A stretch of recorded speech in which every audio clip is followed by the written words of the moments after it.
to actual tournament play, but so many good things come out of solo queue that you can't ignore it. And definitely a lot of things worth learning, so keep your skills sharp. But we're here into the game. Had to get Edwards set up, by the way, but he is here, of course, as you can tell.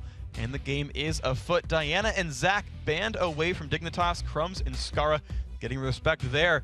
Meanwhile, Nunu and Thresh, I mean, we are seeing these guys very popularly removed of late. Yeah, we have not seen a Nunu played yet in the 3.8. He's either been banned or not picked a couple of times. And if he's up, I would definitely go to that because of the importance of that buff control. But not going to be available this time, and neither is that Zach, another very, very popular jungler because of the tankiness and because of that revive passive. And of course, speaking of more popular champions, Kennen and Twisted Fate also dropped out here, so this guy is definitely aware of some of these other guys' tendencies. The Shen, though, we don't see him all that often from guys who aren't TSM, but that is where these guys are going. Exactly. Dyrus is a real big fan of first picking that Shen and getting the opponents thinking about global objectives just from the very beginning of the pick span phase. I think it's a really strong pick. So now it is Dignitas' turn to say, all right, so we do have to think about global objectives. Shen is on the map. It could be Sand, it could be Void. It's weird because it's not really a Void Boy champion. And we, like, the only guy I really see jungle Shen is like Cloud Templar from Frost. And that's like it. It's not that popular with a lot of the young kids because he's not very quick. He's not flashy. Not very quick at clearing the jungler. The jungle, yeah.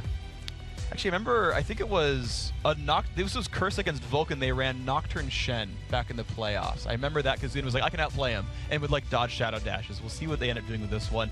However, it is going to be Hook City coming in here for Patoy as well as the Draven. So, very nice, fun, aggressive lane here for Dignitas. Love having Draven paired with either of those hook supports because he's such an aggressive early laner. You can punish people so badly. You don't even have to land the hook, but you can zone them out and keep them away from the creep wave. So it is going to be the dive comp coming in here for Curse, though. A lot of aggressive people who can pull you to them for Dignitas, and Curse is like, great, please pull in any one of these three champions. We'd love to be on top of you. Yeah, you said you haven't seen TSM first, anybody but TSM first pick Shen. This is Curse going full TSM right now. They're going to have that Nocturne plus Shen, the Darkness and Stand United Ultimates combo, and then Jackie also with a global. Very, very, very intense team fight here from Curse. As soon as those guys hit level 6, too, they just inherently get so much map control because Dignitas will have to be worried about all these different cooldowns. So whoever is on Dignitas is keeping track of those cooldowns is going to have a lot of numbers in their head now. A lot of numbers. Thankfully, I think they actually all have the same cooldown base. I think they're actually all 200, 180, 160. So at the very least, there's a frame of reference here for these guys to make it a bit easier. Of course, a lot to track still. Now, Dignitas have gone in for a couple more really flat. Actually, all these champions are actually very flashy. We've got Lee Sin and Jace also grabbed up. A lot of playmakers here. You know what stands out about this Dignitas team right now, though, is so AD heavy. They're definitely going to be a lot of Ninja Tabby coming out from Curse, I think. So armor defense, very important for these guys then. I'm going to go ahead and assume an AP champion at the very end here for these guys. I feel like that'd be a little bit smarter for the Dignitas guys to get one of those.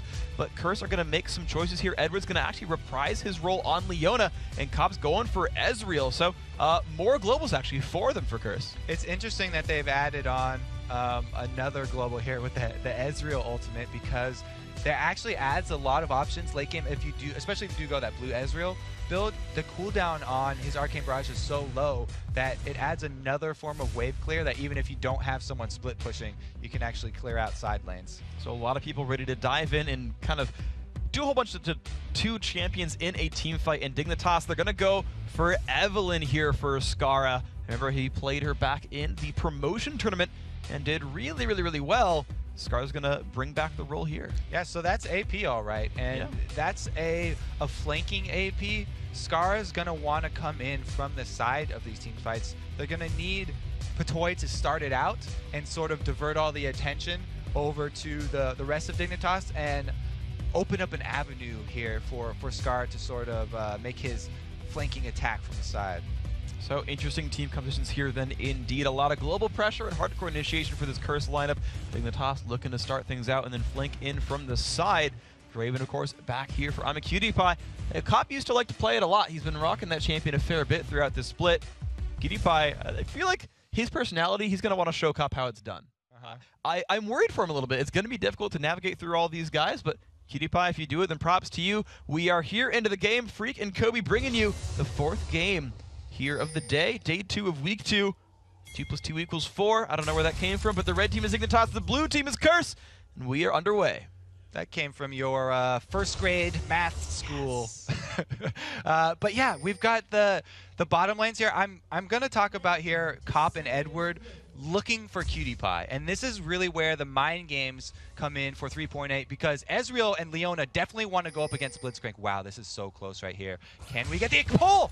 Scarra spotted for it. They pull up, but it's Voyboy that they grab. He taunts the team and starts ghosting around. Now, can he get away from everyone else? Edward actually primed a stun here. PewDiePie looks around in the shadows, but he's not going to jump into this one too much. Curse still trying to put control over the brush. Looks like they do okay. The ward goes down, and they're going to get some vision. So this bush right here that Curse was standing in is a very common bush for teams to set up traps like that. And that was just Patoy going with the pull there, trying to grab somebody. Was rewarded with 1 summoner off of Voyboy. Luckily for Voyboy, he's gone Ghost instead of Flash, and so the cooldown is much, much shorter on the Ghost than it is for Flash. 40 seconds shorter. Indeed, so only just under 3 minutes left on that one.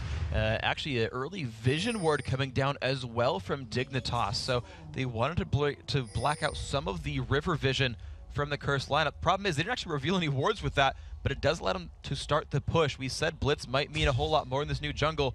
They've got a lot of vision pressure here over near the blue buff. Yeah, and that's so annoying as a jungler when the other team has Blitzcrank and they get the vision advantage around your blue, because Blitzcrank can just pull that over even after you start your blue, and they can steal this one away. They don't even need Crumbs to be there, but he's there for good measure. Going to steal away 1 buff, and we'll have to see if St. Vicious actually has an answer for this and goes to counter invade, or if he just continues to farm, because they didn't have any vision of the steal that went on. Yeah, he doesn't know about it at all. He actually was there. He soloed his own red buff as Koff and Edward did the double golem, so Saint burned his own smite. I don't think he'll be able to invade without a smite up for himself, so he's just taking his early experience. Wow, he roams back here, and Scarra doing some scouting for Crumbs. They are going to actually see Saint. Saint's going to look for a little something there. That takes a lot of hate spikes into the back. Will he keep chasing down onto Scarra? And he's not getting a lot from the pressure. Spots Crumbs out. It actually does stop the man from pushing for this. Of course, Curse has more guys bottom. Saint actually got way more out of that pressure because Jackie was free farming middle. Scarra was not over there getting any CS. You can see 10-5 already. Rewarded with the blue buff because of the duo lane bottom. You automatically have the upper hand. Really impressive there by Curse then to say, look, no smite, but that's fine. We have champions, and that means more than smite in general. So, good opening here. Curse, you're seeing the mid lane duel right here. Jackie versus Scarra. I guess at 6 Scarra can start fighting him, but until then, I feel like these guys are going to farm a whole bunch. Yeah, that's just going to be boring. We won't talk about the mid lane. Let's talk about this top lane. Top lane's coming in. No vision here. Crumbs is already getting into position for a 3-minute, 30-second tower dive, and there's the pull. There's the pull. He's going to get taunted as well, though, and it's right now Patoy with turret aggro is going to jump out just in time, and the pressure is there. Void's going to fall down. The flashback from Crumbs, he will actually fall down. Void gets a kill back. The red buff is gone, but a big gold lead here for Dignitas. So the double buffs are down for Dignitas, but Voyboy doesn't get them because he was actually a ghost when they got that kill. So successful first blood. Kiwi Kid now in trouble as well. And Cop's going to try to chase this one down. Flashes for it. One more auto to go. The flash comes out from Kiwi. The acceleration gate. Can Cop land the Q? He's going to try. Kiwi switches forms. The Q comes across. Oh, he almost juked into it. It only takes 10 seconds to get out of combat. Kiwi Kid can go for the... Oh, nice job by Cop. Arcane shift into the Q, lands a skill shot there. 2 for 1 Curse. Yeah, he was going to go for another execute like he had on his Twisted Fate yesterday, but not quite quick enough. Good job by Cop chasing that one down. I'm sure that we just barely avoided another Edward facepalm. You know what he said in the video was, guys, I'm here too. Oh my god, it's Edward. Hey, I'm going getting the kill. Better check yourself, guys. So now Crumbs has to pick up the Crumbs of bottom lane as his laner is gone, and Cop and Edward keep pushing this one out. Of course, Lisa doesn't get to do much against these guys. Yeah, Crumbs is trying to make sure no CS goes to waste over here. And they are going to actually slow Edward here, but they don't have a good follow-up, so nice disengage. Lands the stun, walks back, not too bad. Crumbs is going to keep pressure on this turret, though. I'm actually curious to see where these guys still end up going with this one, because Crumbs has been spotted out. Curse knows exactly where that jungler is. They can actually send their own. They can send St. Vicious wherever they want. He can make moves anywhere, but he's actually just farming right now and kind of waiting around the bottom side. And Curse are happy to just farm because of all the globals that they picked. Jackie's almost level 6 here, so if Scarra goes to roam, like Eve's always looked to do from the mid lane, once he hits level 6, Jackie will at least be able to add his Requiem no matter where Scarra goes to roam. So a lot of global pressure again, very, very scary. Let's actually take a look at the levels so far. Now, Voyboy is only level 3, very close to 4. He's like 2 minion kills away, and there is level 4. Now, St. Vicious has been farming as well, and he is on the low side of 5, making his way up there. He's got a little bit more to go until he gets his global, but Nyjackie is 5.5 and in the solo lane. So the globals, at least one of them is coming up soon. The other 2 still have a bit to go. Yeah, it's going to be pretty soon for those. And Saint is ahead of Voyboy in levels because he got the high experience targets in the jungle and then went and got lane experience on top of that too. So he's got like the supercharged jungle here. And it is actually going to be Scarra with the first 6. So Jackie can CS from afar and won't really have to worry about the all-in until the gank does come from Crumbs. And Scarra actually rushed a Negatron Cloak first item, so I don't even know if he is trying to fight Jackie so much. He's certainly not trying to burst him out, maybe play the long game here, but Scarra really does not want to die to magic damage here. Interesting defensive start there from Scarra. He might actually not even try and roam like you're talking about because it would be so easily punished by Curse's composition. Looks like, though, Dignitas going with that switch bottom. So they've had enough of the top lane here, and since they got the edge, they actually want to go back 2 versus 2. Oh, they've got the Draven, why the heck not? So 2v2 battle in the bottom lane, certainly Scarra. He's actually doing a good job. He uses the W whenever Wall of Pain finally hits him. Wall of Pain will only apply once, so once it hits you, you can break out of that slow. One of the nice effects of the Evelynn dash right there. So some cool little moves you're seeing from Scarra, but this 2v2 lane is going to be the interesting one because this is the one where QtPie is like, dude, I'm Draven, I'm going to show you how it's done, Cop. I want to take you down here, and Scarra, he is going to roam on down. Pink wards are already down for Dignitas. This is blind here. And we do have a BF sword start from QtPie. That's the reason that they're winning down here bottom so much. Draven can trade with Ezreal so easily that with that BF sword that there's really not an answer for Cop right now. He has to play passive. They talked about Cop being known for a passive player, and Edward, it actually goes in for the stun. He wants to go in, lands down on QtPie, and there comes the Nocturne as well. Can they get the damage on a Draven? Yes, they will. Void even shows up to make sure it happens, and now Patoy's going to be forced to flash over the wall to escape. Void dashes, but not going to get much out of it. Dragon, though, should be theirs. And there's the global combos that we talked about. Both Nocturne and Shen popping their long cooldowns, but definitely worth it because they got the kill, and now they're going to get the Dragon. Probably have to trade it for top turret, though. I'm not quite sure why Jackie actually Requiem. No one was really all that close to dead on the Dignitas side. Yeah. Unless it was stopping a recall or something. But Crumbs and KiwiKid will respond to the Dragon take and say, thank you very much. I'm going to take Shen's turret for leaving his lane. So it was an even trade there with Dragon. Curse kind of had to get that Dragon because of the commitment by Voyboy and St. Vicious bottom. Dignitas knew that there was nobody top going to defend it, and so you kind of just want to trade that global gold there. Jackie, I feel like, just wanted to be part of the crew, saw everyone else using their globals, and wanted to be on the same cooldown. And one thing I also want to point out, yes, exactly. There, it's gonna make it nice for him. It's gonna make it nice for him. Easy on the timers. Yeah, there you go, guys. And of course, Dragon's just about 3 minutes after that, so you can keep up with this one. But the one adaptation I kind of wanted to bring up about Curse, though, was it just timed out now, but they had a vision ward in the lower river that actually saw Scarra go down, and then saw him come back and leave bottom lane. And they're like, oh, we know it's a 3v2 now, we can dive you guys. I thought that was a cool move. They managed to play around the Evelynn stealth pretty well. Yeah, it's definitely a key when you're going up against Evelynn. Generally, it would even be easier to have those pink wards in middle so you would know which way she went, top or bottom. But since Edward did his job there, then they had vision. And St. Vicious coming for a repeat gank down bottom. This time he doesn't have his ultimate, but he can get into position here. He's standing on a ward, though, is the problem, and you just saw, like, Dignitas hightailed it out of there, and they're like, no, we're good. And perfect like, sound effects from that Blitzcrank, just burning out. That was a bit loud, sorry about that. Good recreation right there. Hey, man, you did the Zed impression, I'm going to do Blitzcrank, all right? We're not going to be the sound effects duo. Are you okay with that, Kobe? I'm all in. I don't think right. I have a choice with this one. Okay, so I'm a cutie. Throwing the axes down there into the lane, putting damage to those poor little minions who actually don't have sounds for themselves. They just cry in silence as they get slaughtered for gold. A little morbid. I'm sorry about that. Guys, it's going to be a happy time. League of Legends is fun. Draven is happy. He's throwing axes at people. He's picking up the gold. He's going to like that a little bit. And Dignitas keeps shoving down to this bottom lane as Crumbs is looking for a little action. Ooh, so is Edward. He goes in with a double stun.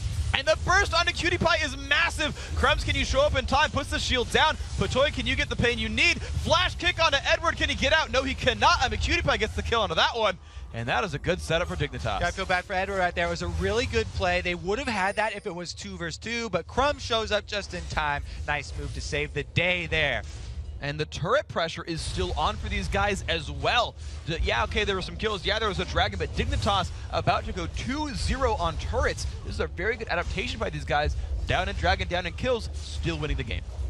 And being in the lead with turrets is so key against the global comp like this. It really takes away a lot of the threat that Curse are relying on. So great job there by Dignitas, able to answer. The next thing that... Oh, St. Vicious going way too close. He wanted to stop them. He's going to go for the Shen ult as well. The globals are here, but they're going to kill Saint before Shen can arrive. And the damage from Requiem is just not enough there. Yep, the timers were all the same. KiwiKid, though, in a duel with Void, I think he went a little bit hard to stop that Void ultimate. Maybe took some turret damage. The Requiem certainly helped. Void gets the 1.5v1 kill. All right, so we don't have to rag on St. Vicious too hard there. At least it was a trade, because that was definitely KiwiKid jumping in on Void Boy there and paying for that with his life. But wow, this is not solo queue. If people are blue pilling in LCS match, they're still looking at their character. They're not just looking at the item shop, and you can't imagine that they're just going to let you walk up and stop them. And indeed, so because of the kill in the bottom lane, though, Curse are going to take advantage of that stuff. Jackie grabs his blue buff, pretty easy for him there, pulsing the Defile for a bit of extra DPS, but the bottom turret has been under siege by Kopp and Edward. That turret is very low on health, and that's going to be a pretty easy objective for these guys. Yeah, later. and Scar is flanking down. Without that outer turret for Curse, Kopp and Edward have no choice but to come back here and just do the double golems. So when those globals are on cooldown, they've got to realize we're on the back foot. We can't help you. Be aware of the invisible ganker. And Scar is actually zoning Jackie from invisibility and preventing him. Okay, he's going to go for last hits here, but look how far Jackie's playing, knowing Scar could be around. And Jackie should definitely be playing defensive like this. He does have his blue buff, and he's gone so squishy with this ramping up build that we see from so many Karthus and so many Ryze players, with the tier into Catalyst that will probably be a Rod of Ages, that at this point in the game, he's at his weakest point. He did not buy any power right now. He's banking for later on. So only 32 AP on him, getting a bunch of mana.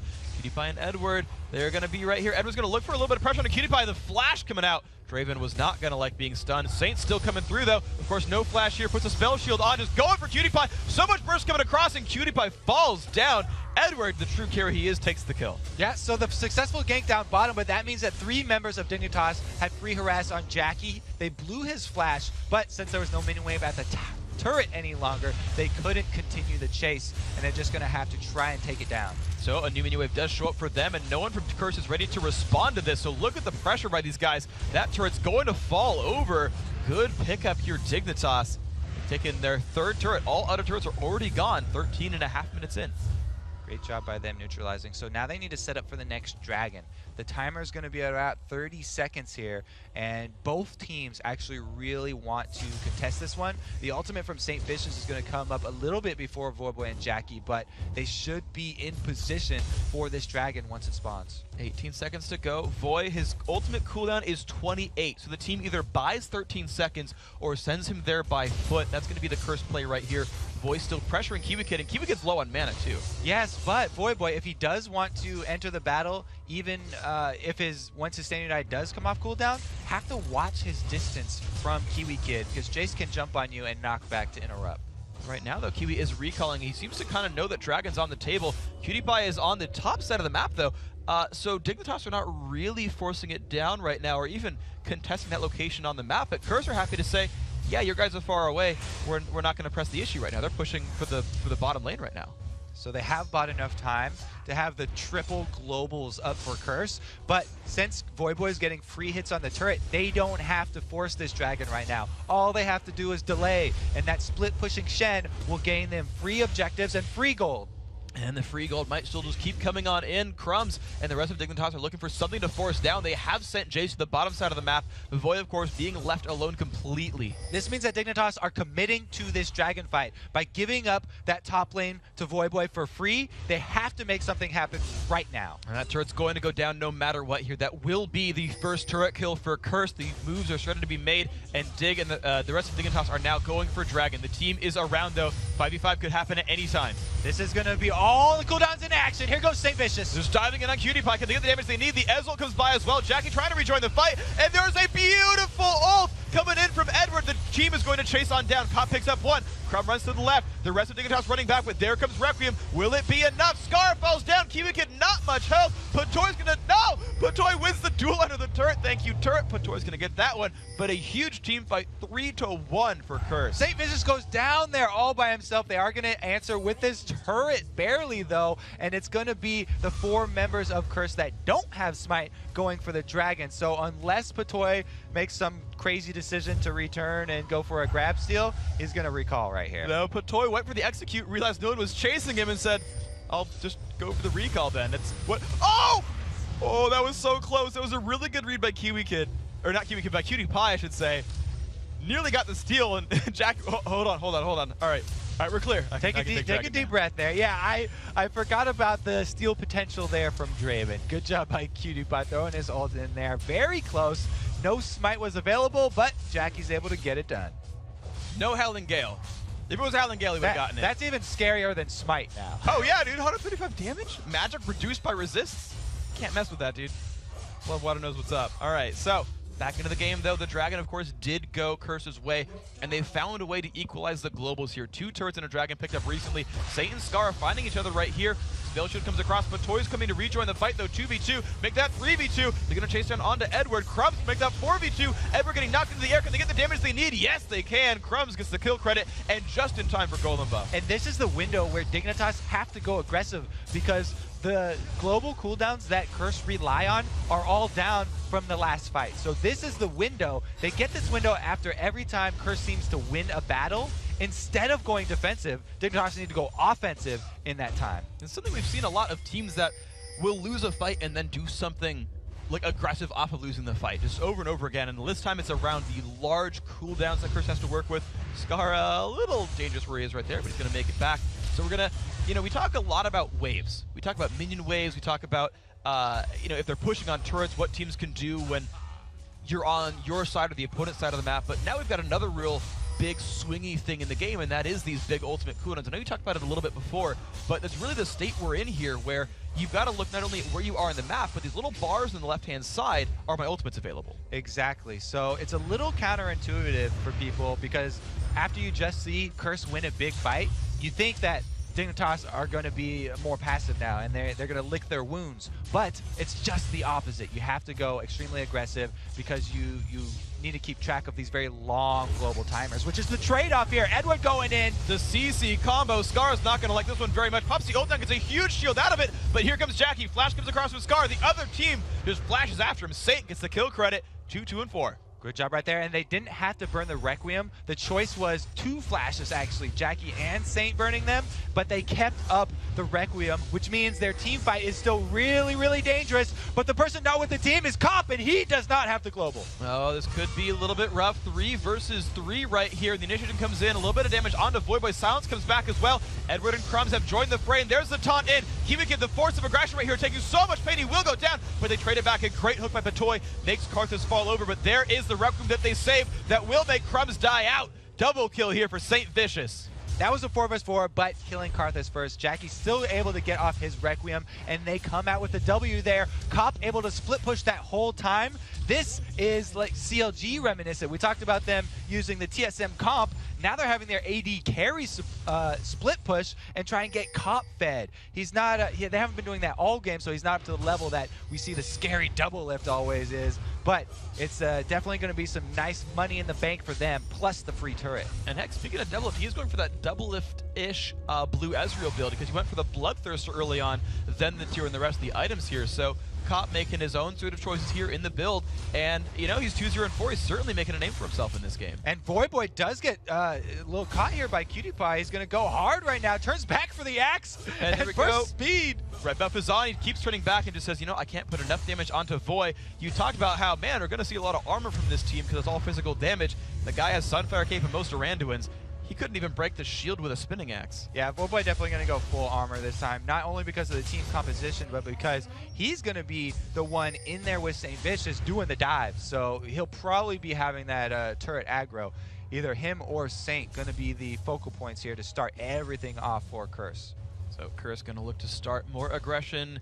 Not just yet. Saint has a few more seconds on the ultimate cooldown, 33 to be specific. Jackie's got a lot more. Actually, this time around, the ultimates are actually out of sync. The globals are in very different timers. Voice up, Saint soon. Jackie's got a long way to go. And it actually shows in the last team fight how beneficial it was to stagger those ultimates, because then they always had an answer for the next few minutes and cover the cooldown of each other's ultimates. But what I really want to point out right now is that Edward not picking up the oracles. Instead, they've been buying so many pink wards, because pink wards, not only can you get vision and clear out your opponent's wards, but they serve as little patches on the map where you can catch an Evelynn. Just leaving random pink wards around will sometimes give you that edge in the fight where you can catch Scar off guard randomly because he thinks he's invisible and he thinks he can freely scout. It's one of the sort of side bonuses of actually playing against the Evelynn and buying so many pink wards. Oh, really good moves there, and of course Curse going to keep their pressure forward. Dig got 3 early turret kills, but Curse have answered 5 right here, and that's a really good pickup there. The mid turret finally falling down. Scar getting caught up by Voyboy. The damage is coming across. Scar is going to keep trying to run the hate spike, giving him movement speed, and the W as well. He gets the heck out of there. Yeah, Scar is going to be able to get out of that one scot-free. And since, by the way, just a little interesting note, Scar has got enough flat penetration from his build, since Voyboy's ignored magic resist, he can almost do true damage to Voyboy. He absolutely does. So got 6 left over. 6 left over. All right. Actually, yeah. Oh man, just brutal things right here. So let's see where they end up moving on next. The team. It's Voyboy is still in the split push. Like, without buying any MR, he's still really not afraid of Skara here. Actually has decent vision, but he's not making his way in too terribly hard. Saint's going to get spotted out by Crumbs, puts the Fear Tether down. Crumbs forced to disengage. But Dig, they've not found a fight on their terms in a while. Yeah, so it actually is true damage. There's the extra Abyssal Scepter I didn't call out. Here goes Saint. He's pulling on the Darkness, and they reinitiate. Dives in onto Cutie Pie. The ultimate on from the Leona, and the battle has begun. Cutie Pie is safe on the backlines. Kiwi Kid forced to flash away, and the engage now comes onto Skara and Patoy. They're both going to fall down, but they've traded back there onto Nijaki. The Requiem comes across. The rest of Dignitas. Oh, no, Kiwi Kid actually will die from that. So a 3-for-1 again for Curse. They're probably not done with this. No, they have control of the map right now, and the pings right now are going on Baron. It looks like they'll focus this one. The small ray of hope for Dignitas is that Crumbs is still up. Lee Sin, one of the better champions at stealing Baron, but it's going to be really dangerous. So dangerous that he recalls all the way to base. And Curse, they have complete ward control over Baron. Dignitas has both sides of the river warded, but not the Baron They know they're itself. in there, but they can't see the health, so probably going to be a free Baron here for Curse. All right, where's the Miraculous Draven ultimate? Not up, actually. Not really a chance here. They're not even going to try. Curse does take the Baron down with 3 people, and of course the rest of the team's still alive. So 5 Baron buffs and a lot of control here for the Curse lineup. And we talked about after Curse usually wins one of these giant team fights and uses all of their really long cooldowns, then it's Dignitas' time to go aggressive. But if they're rewarded with a Baron after the team fight, Dignitas can't answer in the same fashion. And so this Baron is really going to shore up the weakness of this Curse team and the long cooldowns that they have. Beautiful stuff by these guys. Of course, we do have to wait for the globals, but as we said, Baron buff means more than cooldowns. Screw it, just have more stats than people and you're going to be okay. And now I want to see where the power is going for these guys. Who's really being the big carry? Because the teams are well coordinated, right? Cursor are diving in and kind of hitting the whole team together and blowing them all up in unison. And you kind of see that in the scoreboard. They've all got a huge number of assists. Every member of Curse is always involved in these big slugfest team fights. They're all kind of taking it together as a big team. Whereas you look at Dignitas and it's like, it's kind of like in Cutie Pie We Trust. He has 5 of his team's 7 kills. He's got a whole boatload of items, and it's kind of on him, he said it in the interview, to carry the team back out. Exactly. Crumbs is the only one with his hand in every kill, and that's because he's the jungler. He's that mobile Lee Sin. Whereas Curse, they've got all these globals. They can all join those fights, and they've done such a good job of not only using the globals, but also forcing Dignitas to group up in small alleyways to make use of the AoE that Curse are packing. So beautiful stuff. This team composition very, very strong. You've seen Curse use those globals so very well. Dignitas right now forced to defend against the Baron buff. 5 turrets to 3. None have actually been picked up since Baron went down. And that's actually only down to 2 minutes left. And they're just doing the same. It's like they picked up Baron and then forgot that it happened because Curse, they're just doing the same old split push again. And what Dignitas are sort of planning for their defense at this point is trying to just keep Curse at bay until there's an overcommitment from St. Vicious or someone else on Curse, and they have tower aggro on them because they need that extra damage coming through. They're actually doing a lot to Saint. It's actually going to be on him. The Shen ult comes on, and Saint's going to have to actually re-engage the team. They're going to wait for the shield to time out, but there might come the engage. Nocturne ult is burned. They will not dive in, though. Curse burned 2 ultimates. Dignitas actually burned 0. They might have a bit of a cooldown lead here. Yeah, that Paranoia did scare Dignitas off of their turret, but there's no minion wave, so Curse didn't actually get it down. They're trying to overcommit for this one. Scar goes in. The dive is in on a Jackie, pulling him into turret range. Scar taking so much punishment. He's got to get out before the Requiem takes him out because the Defile is on, and Dignitas about to lose all of their health bars. Look at the kills come across. Cutie Pie and Patoy, the only ones alive. Triple kill coming through for Jackie. That Requiem really hurting. And that was about as good as Dignitas can hope for. Fighting under the turrets, they had the extra turret help taking out Jackie, but still only managed to go 3 for 2 there, and Curse are going to walk this one into the inhibitor turret. And think about it, Crumb still has not finished the Runic Bulwark. The MR just not there for these guys. Voyboy pushing in this inhibitor turret. Watt gets the taunt on a Cutie Pie, and Cop shows up as well. Pulls in on a Cop, and Cutie Pie's going to go all in for Ezreal. The barrier comes across, it's not going to be enough damage. Now Patoy forced to run, takes a bunch of pain. Cop, he's going to pick it up. That is an ace picked up, but the respawns are coming in right now. Hi guys, I'm here too. Yeah. Cop getting another kill there. And you're right, there's no answer for Dignitas for the fed Karthus. Jackie has guaranteed damage right now that they can't avoid, and he's just too fed with adding that death cap on, and he's also got an Elixir of Brilliance. Once he pops that, he'll have over 600 AP. Oh my gosh, that's a damaging guy. That's a guy that you really don't want to have to fight Would you say against. he does? Tons of damage.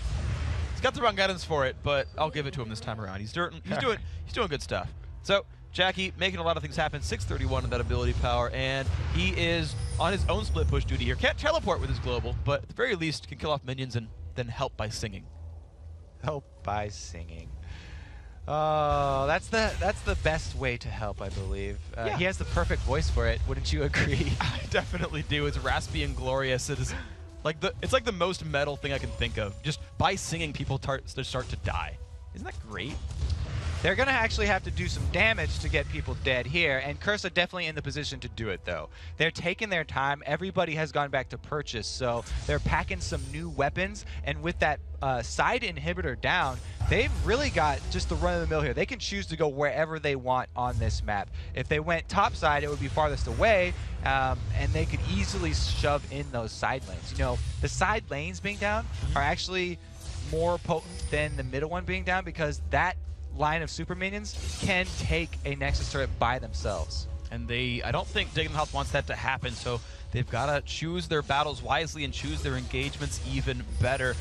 1 minute 55 on Dragon, 148 on Baron. So the global objective's coming up in just about a minute and a half right here.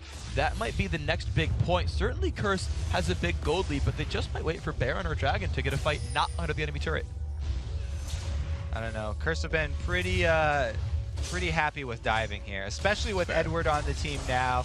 and Voyboy's got his Stand United ready. So if either Edward or St. Vicious just decide that someone on Dignitas, look at them wrong, there goes in Crumbs. They get the push on the Jackie. There's the pull as well. Crumbs will fall down, and there's the re-engage. Leona wants this one to go, and Kiwikin's going to drop 2 for 1 so far. Requiem comes across, and Saint is going to tank up the enemy team as the turret starts going down. Saint still getting hit by Draven, just does not care. Turret's going to fall 2-1. Inhibitor in the mid also going to drop. This is so good for Curse right now. Wow, Jackie just gets the initiation of a lifetime there. They're kicking him and pulling him into their own team. That's fine with Curse. You know, they don't even have to expend anything to get Jackie in the middle of everything, and they're going to have 4 members are plenty to clean up the rest of this Dignitas space. And the push goes on for the 3rd inhibitor turret right now. Deathbringer coming out from St. Vicious for a little bit of attack damage. Won't quite get the Zenith Blade out from Edward, and Dignitas will get them out of the base, but they're losing more and more structures as time goes on. Looking real grim right now for Dignitas. The cooldowns are all up there for Curse now, at least, I guess. We can give them that one. We spent so much time talking about that this entire game that it is back in their favor now. All right, let's see if Dignitas can pull that counter engage, as they've got a 13,000 gold deficit, but definitely need something to go on here. They are this close, and my fingers are close together. You can't see it, but they are. They are this close to losing the game out to Curse and bringing Curse their 2nd win of the split. It's been a tough road for them, but these guys are starting to look a lot better. Voyboy on the Shen, 4-1 and 14. You said it was not exactly his play style, but he's done a very, very good job with that champion. Doesn't need a hard carry, just needs to make the right choices. Now the call comes out for Baron. This could be just the last objective they need to close the game out. Even though this is probably going to be a free Baron for Curse, I would say don't go for it. You don't have to go for it at all. You know, maybe Patoy will pull off some crazy hook grab and they would throw it. Okay, it doesn't happen. But still, that's pretty much the only area that you can throw the game at this point. They're so far ahead, they could have easily walked in to that top inhibitor and forced a free team fight. Now that they have Baron on top of it, not much hope for Dignitas here. We're going to hope for a miracle, see if they can pull it out in Game 7. Game 8 really of the week, but it sounded right when I said it. Anyway, Curse are looking for this top lane. Why the heck not? An exposed inhibitor. The team, they're not even rushing for it. Voyboy's like happily killing the minions in mid lane, taking his time, making sure he's flanking around the team. The rest of the team comes up here, has an Oracle, still puts a pink ward down. Edward is really just trying to be aware of where Evelynn might be and where the flank might come from. The team is grouped up. They're going to be ready for this one. You can see the discipline of Curse. They still are all buying pink wards. They had 3 of them on 3 different people's inventories over there, plus the Oracle. So they're still, even at the very last moments, trying to keep that vision up when they're playing against Eve. They're making good habits. They are absolutely making good habits. What Vulcan said actually about their win yesterday over Curse is like, yeah, we're winning, but we want to make sure we use the rest of this game as practice, that we do everything by the book and correctly. And that's what's happening right here. That bottom inhibitor about to go down. It had respawn during that top lane siege. Could you by putting damage on a Void, but it might just not matter. There we go. All inhibs are gone. Only the Nexus and its 2 turrets remain. The siege still coming by. Hooks are not landing from Patoy. The pressure is still growing. The poke still coming in from Curse. Let's see if Crumbs decides to kick a different member of Curse into the rest of the team here. It looks like it's going to be Scar going ham. They go get the kill onto Jackie, not in the middle of the enemy team, but there comes Requiem. This could be rough. 1 and 2 have fallen so far. Will it be more? It's Saint underneath the turret. He might actually drop to the structure, but not quite. But it's a 3-for-1 fight so far, and now the turrets are going to start falling over. The rest of the team is around. That's going to be the game conceded at this point. Curse find their 2nd win of the split in great fashion here with globals and great play. Good job by Curse getting right back on the horse, and a well-deserved victory right there. Great use of the global ultimates to turn around the early game and just make those ganks happen. Absolutely great coordination by these guys. And this, it was in the recap video. This is really not the Curse we're used to seeing. It's not the Curse that we expected to show up. Today was the Curse we finally got to see show up. The coordination looked good. The individual play, I think, was on from every single one of them. I gotta hand it to Edwards. Ultimates on Leona. Those solar flares were great. They were great to look at. Hurt my eyes a little bit, because of course they're going to, but certainly very, very good play. Cop, no deaths, 4-0 and 13. That lineup, the whole team really did a great job.